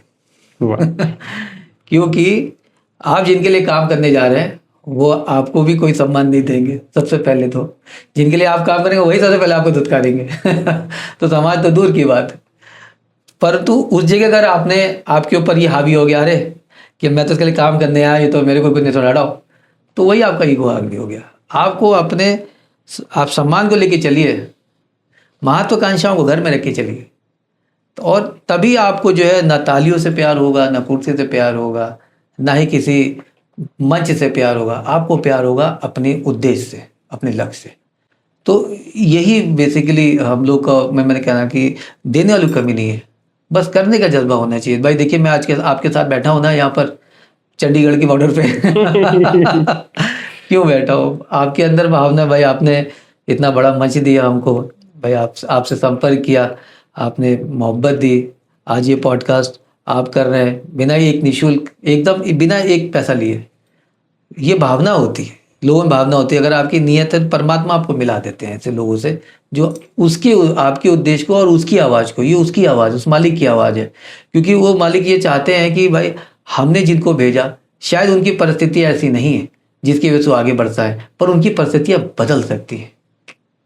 वो परिस्थिति बदलने वाला कौन होगा? वो आप भी हो सकते। तो आपके माध्यम से आज मैं बैठा हूँ यहाँ पर। आप आवाज़ बनेंगे लोगों की। बहुत बढ़िया, लोगों की। बहुत बढ़िया। सिंह साहब, कभी मतलब जैसे कहते हैं ना, हम कुछ पुण्य का काम करके आते हैं जी। कुछ अच्छा काम करते हैं, तो मन में ना बड़ी सुकून मिलता है, बड़ी शांति मिलती है। आपको कैसा लगता है, मिलता है या अब ये लगता है कि यार अभी और करना है? मैं इसमें बस आपको ये बताना चाहूँगा, देखिए इंसान का जो जीवन है, जो मुझे फील होता है, मैं परमात्मा को बहुत मानता हूँ। मेरे जीवन में बहुत बड़ी बड़ी परिस्थितियाँ रही, मैंने आपको बताया भी था। मैंने साबुन तक बेचा है, पल्लेदारी तक करी है, बोरे उठाए हैं, सब्जियां बेची है, वहाँ से पैसा बचा बचा करके भी मैं काम करने के लिए चला जाता था। मतलब किसी को डेड बॉडी उठानी है, किसी का इलाज कराना है, किसी को कोढ़ होता था। मुझे आज भी याद है, साइकिल थी मेरे पास, तो एक माता जी, उनको कोढ़ था, और कुछ कोढ़ जो है कंटेजियस होता है, उनको मैं तैमन से अपने बांध करके अस्पताल लेके जाया करता था। मुझको डॉक्टर कहते थे, सदा तू पागल है, तेरे को हो जाएगा।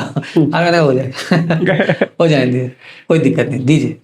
वो शायद वो उनकी दुआएं हैं, वो सेवा है, जो हम आज यहाँ तक पहुँचे हैं, काम कर पा रहे हैं। तो हम ईश्वर को बहुत मानते हैं। इसलिए मैं सबसे एक बात कहता हूँ, चाहे छोटा आदमी हो चाहे बड़ा आदमी, आपने कभी झरना देखा होगा और तालाब देखा होगा। हम सब अपने जीवन को कहीं ना कहीं तालाब बनाने में लगे हुए हैं। तालाब क्या होता है? तालाब का एक दायरा होता है, उसके किनारे किनारे होता है, बीच में पानी होता है। वो पानी में मछलियाँ होती हैं, वो आदमी तालाब रखता है, लोग तालाब भी बनाते हैं और उसमें मछलियाँ पालन करते हैं। और जीवन उसका क्या होता है? उसके इर्द गिर्द होता है उसका परिवार, उसका संस्कार, उसका एक दायरा उसने बना रखा होता है। वो जीवन एक तालाब की तरह होता है। हर इंसान अपना तालाब की तरह बनाता है, जिसमें उसके साधन संसाधन सब उसी में होते हैं। पर आपने कभी झरना देखा है? झरना जो होता है, उसका पानी जब निकलता है, वो इतनी तेजी से निकलता है, और निकलने के बाद न जाने लाखों घरों तक पानी पहुंचा देता है, परंतु एक बूंद पानी की पी नहीं पाता वो, एक बूंद पानी की। और तालाब, झरने के अंदर देखेंगे कितनी काई होती है। मेरा मानना है, अपने जीवन को झरने की तरह बनाइए, उस तरीके से बहिए कि न जाने जो आपको जाने ना जाने वो भी तर जाए, और आप उसकी एक बूंद भी पी ना पाए। तो और आपके अंदर इतनी काई होगी कि उसको आप भी नहीं समझ पाएंगे। तो परमात्मा जो है ना, वो जो सुकून है, जो सुकून का पल है, वो तभी महसूस होता है कि जब आप अपने जीवन को एकदम बहाव की तरह लेके चल रहे हैं। क्या फ़र्क पड़ता है किसी ने बैठाया, पानी पिया, पूछा नहीं पूछा, इंतजार कराया, घंटों इंतजार कराया, कोई फ़र्क नहीं पड़ता। आप अपने एजेंडे से लेके चल रहे हैं, क्योंकि उससे वो व्यक्ति फ़ायदेमंद होगा जो आपको कभी नहीं जानता, हो सकता है जाने भी ना, और वो मालिक आपको जानते हैं, वो आपको चुनते हैं ऐसे कामों के लिए। तो आपके जो कर्म होते हैं ना, आपके जो कर्मों के माध्यम से कायनात आपको चुनती है। वो कायनात तभी चुनेगी जब आप उस तरीके से उस कायनात के सामने अपने आप को पेश करते हैं। इसीलिए छोटा सा उदाहरण दूंगा आपको। इसीलिए हम 700 शायद 700 करोड़ लोग हैं दुनिया में। 700 करोड़ लोग शायद 700 करोड़ भगवान से प्रार्थना करते हैं डेली। 1-2-10% नहीं करते होंगे कि हमें कुछ दे दो, हमें कुछ दे दो, हमें कुछ दे दो। भगवान भी ये सोचते हैं। इसको एक क्लासरूम का मैं आपको उदाहरण देता हूँ। एक क्लास में 50 बच्चे हैं, टीचर आया, टीचर से सब मांग रहे हैं, टीचर पढ़ा रहा है सबको, ठीक है, सब लोग सुन रहे हैं सारी चीज़ें, पर उसमें से कोई 1-2 बच्चे होते हैं जो धीरे जल्दी सुन करके रिस्पॉन्ड कर लेते हैं, सारी चीज़ें कर लेते हैं। कायनात भी इसी तरीके से है, वो कायनात सबको सब कुछ दे रही है। अब कायनात ये देखती है रिटर्न बैक कौन कर रहा है, रिटर्न बैक कौन कर रहा है। तुम सब परमात्मा से मांग रहे हो, परमात्मा के सब तुम मांगने में लगे हैं, रिटर्न बैक कौन कर रहा है। रिटर्न बैक भी वो अपने अनुसार ही करते हैं। समाज जरूरत पड़ेगी तो मन्नत मांगेंगे तो लंगर करा देंगे, कुछ काम होगा, प्रमोशन होगा तो प्रसाद चढ़ा जाएंगे। उस मालिक को सोना क्यों चढ़ा रहे हो जिस मालिक ने पूरी धरती को सोने से बनाया हुआ है। वो तुम्हारे 1 किलो 2 किलो 10 किलो सोने की मोहताज नहीं है। उस पैसे से क्या तुमने क्या कुछ ऐसे लोग की मदद करी जिनको तुम जानते भी नहीं थे। लोग जान पहचान में साड़ियाँ देते हैं औरतें, जब मैं देखता हूँ, मेरे घर में भी था, भी दीदी जो थी वो जान पहचान वाली को उसको कपड़े निकाल के दे रही थी। तो मैं उससे कहा कि क्या कर रही हो, उसके पास तो वो 10 जगह जाती है, 10 घर में मिल रहा उसको, नहीं नहीं इसको दो, या मैं साड़ी पहनेगी तो 10 जगह खाएगी। तो मैंने कहा नहीं ऐसा मत करो। उसको जो तुम्हें जो जानता ना हो, वो जो गाएगा ना, वो सीधे परमात्मा से गाएगा, उनको बताएगा कि कोई आया था जो करके चला गया। तो जीवन एक झरने की तरह होना चाहिए। जब झरना आपको करके जाएगा, जो लोग पानी पिएंगे तो उनको जो संतुष्टि मिलेगी तो वो ईश्वर को धन्यवाद देंगे, वो कहीं ना कहीं आपको धन्यवाद दे रहे हैं। तो ये चुनते हैं, प्रकृति चुनती है आपको आपके कर्मों के अनुसार से। और दुनिया में एक चीज़ और बोलूँगा आपको, थोड़ा आध्यात्मिक है ये, कि 10 लाख साल से कहते हैं, लाख 10 लाख साल से इंसान अलग अलग, मतलब हम लोग चेंज हुए ना, इवोल्यूशन हुआ है हम लोग का, तो इस तरीके से धरती पे है। आज मेरे ख्याल से ये जुलाई का महीना है, तो शायद वो 10 लाख साल में आज के दिन इस समय मेरी मुलाकात आपसे लिखी थी, तय था। और किस कारण लिखी थी? इस कारण लिखी थी कि शायद मैं उन लोगों की आवाज़ जो आपके माध्यम से लोगों तक पहुंचा सकूं, तो माध्यम बने आप। तो मेरे कर्म ऐसे थे कि भाई हम आप तक पहुंच गए, आपको माध्यम बना लिया। तो ये प्रकृति चुनती है ऐसे कामों के लिए, अच्छे कामों के लिए अच्छे लोग को चुनेगी, बुरे कामों के लिए बुरे कामों को चीले चुनेगी। सिंह साहब, आपका बहुत टाइम ले लिया मैंने। अब मेरा एक लास्ट क्वेश्चन आपसे है कि क्या मिशन है आपका, कि लगता क्या है आपको कि कितना टाइम और लगेगा जब पूरा देश हमारा जो है वो भिक्षावृत्ति से मुक्त हो जाएगा, बैगर फ्री इंडिया हो जाएगा, और उसमें जो आम आदमी है वो आपको कैसे कंट्रीब्यूट करे, क्या करे? जी, ये तो बहुत अच्छा क्वेश्चन है। देखिए, मैं इसमें आपको ये चीज़ बताना चाहूँगा कि सन 2047 में हम अपना 100 साल पूरा कर रहे हैं, जो अभी आने में भी अभी समय है, 21 साल है। आज़ादी पाने के लिए जिन लोगों ने मेहनत करी, उन्होंने हमें गिफ्ट में आज़ादी दी, परोस के आज़ादी दी। जाओ जाके आज़ादी का स्वाद क्या है वैसे चखो। आज़ाद होने के बाद में हम आज़ाद देश के लोग, आज़ाद हिंद के लोग, आज़ाद देशवासी, हमने अपने आज़ाद देश के लिए क्या किया है कि हम आने वाले जब 100 साल पूरे होंगे तो अपना सीना चौड़ा होगा क्या है कि इस देश के लिए हमने कुछ किया था। देखिए, समाज, परिवार, ये हमारी जिम्मेदारी है, पर देश हमारा प्राउड है, हमारी शान है। उस शान में जीने के लिए हमने क्या किया, इस देश को क्या किया, उसी दिशा में हम लोग ये चाहते हैं कि हम आने वाले कुछ सालों के अंदर ही 2029 से 29 तक हम देश के अंदर जो बाल भिक्षा व्यक्ति है, जो बच्चे भीख मांग रहे हैं, उनकी चेन को काट दे। अगर हमने भीख मांगने वाले बच्चों की चेन को तोड़ दिया, देश के अंदर बच्चों को सड़कों से हटा लिया, बच्चों को वहाँ से सड़कों से हटा के स्कूलों से जोड़ दिया, तो आने वाले समय में देश के अंदर जब देश 100 साल मना रहा होगा तो एक भी बच्चा और वयस्क सड़कों पे भीख मांगते हुए नहीं नजर आ रहा होगा। और पूरी दुनिया को, हिंदुस्तान देश में जो कि 100 साल मनाने की जो हम लोग दिवाली मना रहे होंगे, पूरी दुनिया को भिक्षा मुक्त देश का भी संदेश दे रहा होगा, और इसमें हर देश नागरिक का योगदान होगा, पहली चीज़। दूसरा, चंडीगढ़ की दिशा में मैं आपको बताना चाहूँगा, हम लोग 1 नवंबर 2026 है, उसको 1 नवंबर को चंडीगढ़ फॉर्म हुआ था, चंडीगढ़ डे होता है, फाउंडेशन डे होता है। कोशिश ये है कि सरकार के साथ मिलकर के, एडमिनिस्ट्रेशन के साथ मिलकर के, चंडीगढ़ की आवाम के साथ मिलकर के, हर एक नागरिक के साथ मिलकर के चंडीगढ़ को 1 नवंबर को हम भिक्षा मुक्त घोषित करें, सब मिलकर के। और पूरे देश को दिवाली है आपकी नवंबर में, पूरे देश को चंडीगढ़ दिवाली गिफ्ट की तरह पूरे देश को भिक्षा मुक्त शहर देगा, ये कोशिश है हमारी। और चंडीगढ़ के हर नागरिक के माध्यम से इसको करने की, कि पूरा देश दिवाली मना रहा होगा और चंडीगढ़ दिवाली गिफ्ट की तरह जो है देश को भिक्षा मुक्त शहर दे रहा होगा। और चंडीगढ़ का हर शहर जो दिया जला रहा होगा, वो अपने शहर की इस भिक्षा मुक्त शहर के रूप में एक दिया घर के बाहर जला रहा होगा। तो ये सोच है, ये प्रयास है, जिसके लिए हम सब ये कोशिश कर रहे हैं। और आवाम से बस यही रिक्वेस्ट करना चाहते हैं कि ये जो अलायंस फॉर्म हो रहा है, इस अलायंस में आप लोग जुड़े, भीख ना दें, किसी फॉर्म में ना दें, और इस शहर को, अपने देश को भिक्षा मुक्त करने में, लोगों को रोजगार से जोड़ने में, और अपने इस देश को पूरी दुनिया के सामने गौरवान्वित करने में अपना योगदान दें, भीख ना दें। ये कहना चाहूँगा मैं। सिंह साहब, बहुत बहुत धन्यवाद आपका। आपने इतना टाइम निकाला, अपनी पर्सनल जर्नी, अपनी एनजीओ, उसका गिनीज बुक वर्ल्ड रिकॉर्ड तक कैसे पहुंची, आपका मिशन क्या है पीछे, और भिक्षावृत्ति की जो बात आपने कही वो किस लेवल तक, आप जिस लेवल तक आपने समझाई, मुझे लगता है कि आज हर एक कॉमन आदमी जो है उसको ये समझ में आ गया कि मुझे भिक्षा नहीं देनी है। जो वो सिंपैथी दिखा रहा था ना, वहाँ से वो कट के अपॉर्चुनिटी में ज़रूर आएगा, वो अपॉर्चुनिटी देगा, ना कि सिंपैथी दिखाएगा।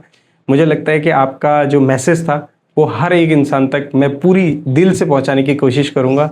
और आपने इतना सारा टाइम दिया और इतना सारा डिस्कशन हमने इस टॉपिक पे किया जो बहुत इंपॉर्टेंट है। शायद आज सरकारें उस लेवल पे नहीं कर पा रही हैं, इच्छा है लेकिन नहीं कर पा रही हैं, कहीं ना कहीं बैरियर्स होते हैं, उनके पास और भी प्रायोरिटीज़ हैं, लेकिन आपने इस मिशन को लिया है और इस मिशन में हम आपके साथ हैं। बहुत बहुत धन्यवाद, थैंक यू सो मच। बहुत बहुत धन्यवाद। जय हिंद।